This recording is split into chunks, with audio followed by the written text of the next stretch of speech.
ቶሎ ከቤት ተከራይቶ መውጣት ወይ ደግሞ 18 ዓመት ምናምን ራስን ችሎ መውጣት የሚባለው ነገር ጥቅሙ ወይ ጉዳቱ ምን ታስባለሽ? ወንዶች ይጀምሩ ቀድሞ እንደዛ አይነት ታይትል ወንድ ነው የሚጀምረው።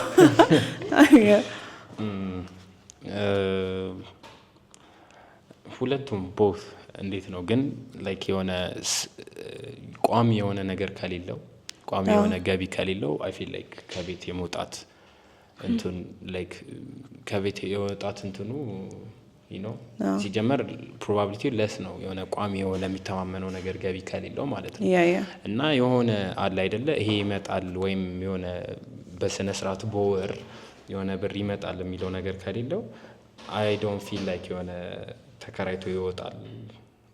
ግን ተከራይቶ ከወጣ በኋላ ላይክ ጎበዝ መሆኑ ቆፍጣና መሆኑ መቻል ራሱን መጀመር ይችላል ወይ? ካልቸሩ ኢን ጀነራል ላይክ አሁን የውጪ ካልቸር ከ18 በኋላ ምናምን የሚባለው ነው። እሱ ካልቸር ጥቅም አለው ወይስ ጉዳት አለው? ከ18 በኋላ ምናምን እና ላይክ ለካልቸር መቅረት አለበት ነው ማስበው። ሁሉም ሰው በ18 አመቱ ህይወቱን ፊገር አውት አያረጋው። አንዳንድ ሰው በ28 አመቱ ነው ፊገር አውት የሚያረጋው። አንዳንድ ሰው ደግሞ በ14 አመቱ ፊገር አውት ሊያረጋው ይችላል። ሶ ላይክ አለ አይደለ ቤት መውጣት ይሄ በቀጠሮ አይደለም። በቃ ስትዘጋጂ እና ላይክ ያ ነገር ትክክል ሆኖ ሲሰማሽ ነው ላይክ መውጣት ያለብሽ ከቤት ማለት ነው። ያለ እንትን ይሄ ሜንታሊ መዘጋጀት አሁን እኔ ወጥቼ አይቻለሁ ራይት ሶ ወተካይተዋል። ስለዚህ ነገርና ቴሌሶንስ ቴክስ ነው ኖርማል ኤክስፒሪየንስ ነው። በቃ ፍሪደሙ ምኑ ደስ ይልሻል። ግን ቱ አ ፖይንት ነው የሆነ አት ሰርተን ሌቭል ማለት ነው የሆነ ቦታ ላይክ የሆነች አለ አይደል የሆነ ብሬኪንግ ፖይንት አለ። እሷ ላይ ስትደርሺ ግራ ነው የሚገባሽ ኤቭሪቲንግ ክራይ ምናምን ክራይ ምግብ ምናምን እንዴ በጣም ብዙ ላይክ ወጪ አለ። በጣም ወጪ ኪራይ ምግብ ለካ ወጪ ነን የሚለውን ነገር ታውቃለህ እንዴ ላይክ ብር ለካ አይበቃም። የምር ነው የሆነ ፋሚሊዎች የሚያማሩት ምናምን ትያለሽ ምግብ ትራንስፖርት ኪራይ ከዛ ሌላ ኔሴሲቲዎች አሉ ደግሞ ላይክ ልብስ ምናምን ከዛ ደግሞ ሜቢ ነዳጅ በቃ ብዙ እንትን አለብሽ ላይክ ብዙ ሊትሪ ፕሬሸር አለብሽ ገባሽ አይደለ? እና ያ እንትን ሳቲ ስትቀሪ ምናምን ይሄ ምንድነው የሚባለው ይሄ ሳታሟላ ነገሮች በትክክል እንዳሰብሽው እስካልመጣልሽ ድረስ ኤቭሪ ታይም ጭንቀት ላይ ነው የምትሆኚው ገባሽ አይደለ? አሁን እንዴት ነው ቤት ኪራይ ምናምን በቃ ፕሬሸሩ በጣም ኃይለኛ ፕሬሸር አለው። ግን እንደዛ ብትቀጥል አሁን ላይክ ብዙ ነገር ፊገር አውት አድርገዋል ብላ አታስብም? ስላልቻልኩ ነው ያልቀጠልኩት። በጣም ከባድ ስራም በቃ ካምፓኒ የሚሰራበት ካምፓኒ ዲስሚስ ተደረገ ምናምን ሶ ባክ ቱ ላይክ ወደ ኋላ መመለስ ጀመርኩ። ሶ ላይክ እና ደግሞ አይ ቲንክ ላይክ ሴቭ አድርገህ ብሩን ብታጠራቅመውና በኋላ ለትልቅ ነገር ላይ በቃ ያልቃል። ግን ደግሞ ይሄ ሴቭ አድርገሽ እስከማሲ ትቆያለሽ። ኖ ሴቭ ሳይሆን ከቤት ከወጣሽ ማለት ነው የምታገኙ ገቢ ወጪ ነው የሚሆነው። ታገበልሽ እኮ ሴቭ ራሱ ብታደርጊው ያልቃል ሰዓት ላይ አይቀመጥም። ስለዚህ ቤት ሆነሽ እንደው ሴቭ ብታደርግ ይሻላል። ቤተሰብ ካልሰለቸው አክቹሊ ቤት ተቀመጡ የቤት ምግብ የመሰለ ነገር የለም። እኔ አሁን ከሁለቱም ተቃራኒ ሀሳብ ነው ያለኝ። ምክንያቱም ሰው ልጅ ፈተና ሲኖር ነው የሚጠነክረው። የሰው ልጅ ማለት ነው በተፈጥሮ የሆነ ነገር በቻሌንጅ ሲያልፍ ነው ጠንካራ የሚሆነው። እና ቤት ተከራይቶ ወጣ ሲባል በጣም ልክ ብዙ ነገር ነው የሚችለው ኃላፊነት ሪያላይዜሽን ሂት ያደርገዋል። በቃ እስካሁን እንደዚህ ነበረ እስካሁን የምበላው ሽሮ በጣም ትልቅ ቫልዩ እንዳለው ያኔ ነው የሚገባው። እና ሎንሊነሱ በቀላሉ አይመጣም። ሎንሊነሱ ቤት ሲገባ ባዶ ነው። ሰርቶ የሚጠብቀው የለም። ወርብሮ ጥሎት ሄደው ካልሲ ማንም አያነሳለትም። ራሱ ነው ተመልሶ የሚያነሳው። አልጋውን ማንም አያነጥፍለትም። ልብሱን አያጥብለትም። እንደገና የሚበላውን ነገር ገዝቶ ሲሆን ሶፍቱ ያልቃል። ሶፍት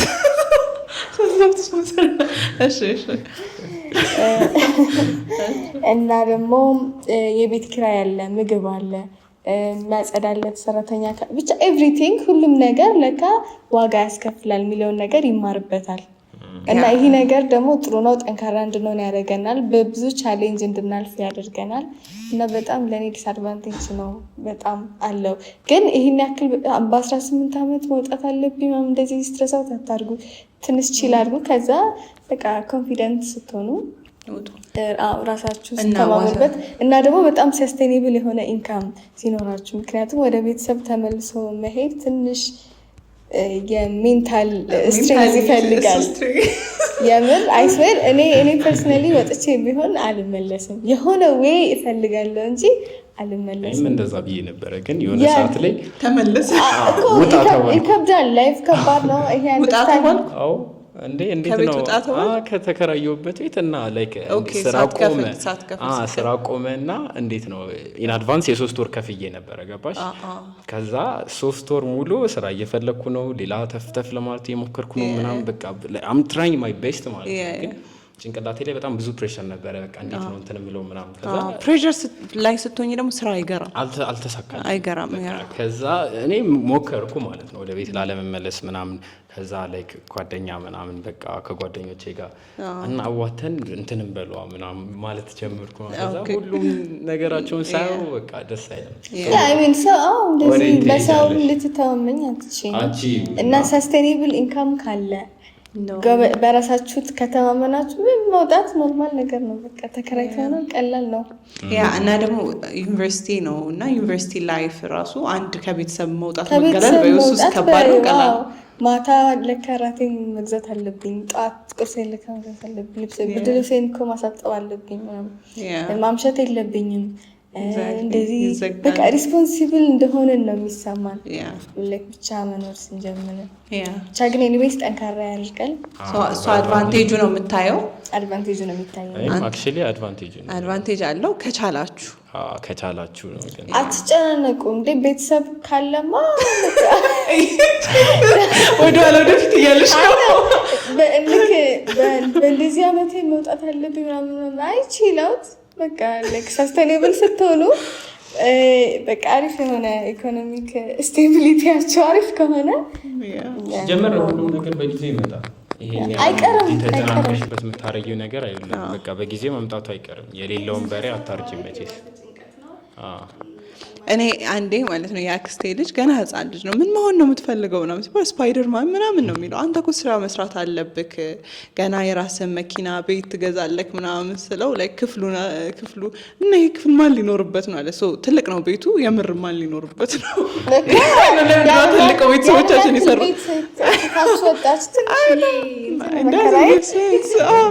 እና እሱ ብቻ ሳይሆን አሁን ስፔሻሊ ለሴት ደግሞ ቶታሊ አይመከርም መውጣት ከቤት ለብቻዋ ኮንትሮል የሚያደርግ ከሌለ ምናምን ይባላል። እና በጣም መጥፎ ኢሜጅ ነው ያለው ላይክ ሴት ሆኖ ይሄ በጣም ይሄ አስተሳሰብ መቅረት አለበት።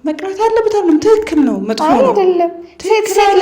ሴት ስለሆነች ነው እንትን የምትባለው ቤት መውጣት የለባትም ብቻ መኖር የለባትም የምትባለው። ሴቶች እኮ በብዛት ኮንፈርት ይፈልጋሉ ስልሽ ፋሚሊ ከሌለ ያንን ኮንፈርት ሊሰጣቸው የሚችለው ባል ወይም ደግሞ ፈልገው ከሆነስ እሱማ ፈልገሽ ከሆነ ተንገላች። ሮንግ ካልቸር ነው ሴት ሆና ቶሎ ተከራይታ መውጣት ምናምን።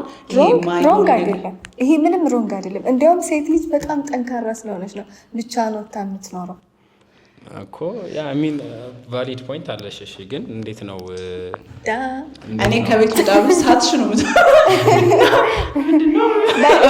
አክቹዋሊ እኛ ባህል ብዙ ጊዜ ሴቷን ካላገባች አትወጣማ። ግን የወጡ ሴቶች ስታያቸው በጣም ጠንካራ ናቸው። እሱማ ሲንግል ማሞችም እኮ ጠንካራ ናቸው። ግን እነሱ እየተጎዱ እያለቀሱ በጣም መከራ ውስጥ እያሳለፉ ወይ ደግሞ ወደማይፈልጉት ላይፍ እየገቡ ወይ ደግሞ ሮንግ ላይፍ እየኖሩ አይደለም ነው ማለት አይደለም። ገባሽ? ስትሮንግ ናቸው ማለት ስቲል ስትሮንግ መሆን ስላለባቸው ስትሮንግ ይሆናሉ። እነሱ ፈልገውት ነው ከቤት ተባረው ረሳ አይደለም። የራሳቸው ምርጫ እስከሆነ ድረስ ለሀገር የሚመጡ ምናምን ለመማር ለምናምን ብዙ ሰው አለ። ግን ስቲል ዳት ኢሜጅ አይጠፋም። ላይክ ለብቻሽ ስትኖሪ እንደ ወንድ እንትን አይደለም፣ ስምሽ መጥፋቱ አይቀርም። ደግሞ አላማ የሚባል ነገር አለ። አላማ መኖር አለበት ነው ስትወጪ ፍሪደም ፈልጋ ከሆነ ምንድን ነው ፍሪደም? የትኛው ፍሪደም? አላማ አላት እንጂ አላማ ምን አላማ ሊኖር ይችላል? እንዴ አላማ ሳይኖራት ነው እንዴ የምትንቀሳቀሰው? አልኩኝ ከክፍለ ሀገር ለስራ ለትምህርት ብላ ከመጣች አላማ ነው።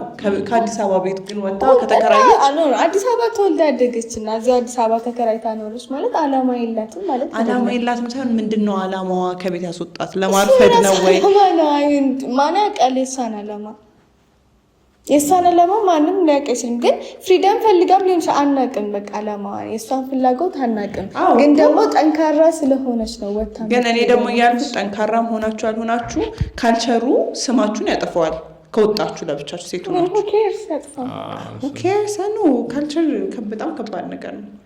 ካልቸር ገና ለገና መጥፎ ነገር አመለከና እኛም እናመልካለን ማለት አይመስለኝም። ለዛሬ ማብቃት አለብን። አሪፍ ቶፒኮችን አንስተናል። ቻቻው ዩ ጋይስ እንወዳችኋለን። እንዳልናችሁ በቪፒኤን ብትሰሙን ደስ ይለናል። ይስቃሉ ማለት ነው። እና ሌላ ደግሞ ሰፖርት አድርጉን፣ ሰብስክራይብ አድርጉ፣ ላይክ ሼር አድርጉ፣ ኖቲፊኬሽን በተን እንዳትረሱ። እና ደግሞ የራሳችሁ ፐርሰናል ኦፒኒየን ሊኖራችሁ ይችላል።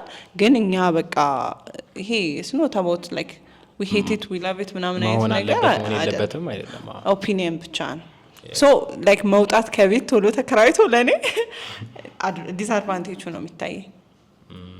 አንተ አድቫንቴጅ ብላችኋል መሰለኝ። እኔ 50-50 ነው ግን ምለው 50-50 እንወዳችኋለን። ኔክስት ኤፒሶድ እንገናኝ። አድቫንቴጅ subscribe our YouTube channel and subscribe our YouTube channel ስል ማለት ቲፒካል ሰው የሆንኩ ይመስለኛል። ሶ ብዙ ኤፒሶዶች እየሰራን ነው ታውቃላችሁ። ስለዚህ ሁሉንም ገብታችሁ እዩዋቸው። እናመሰግናለን።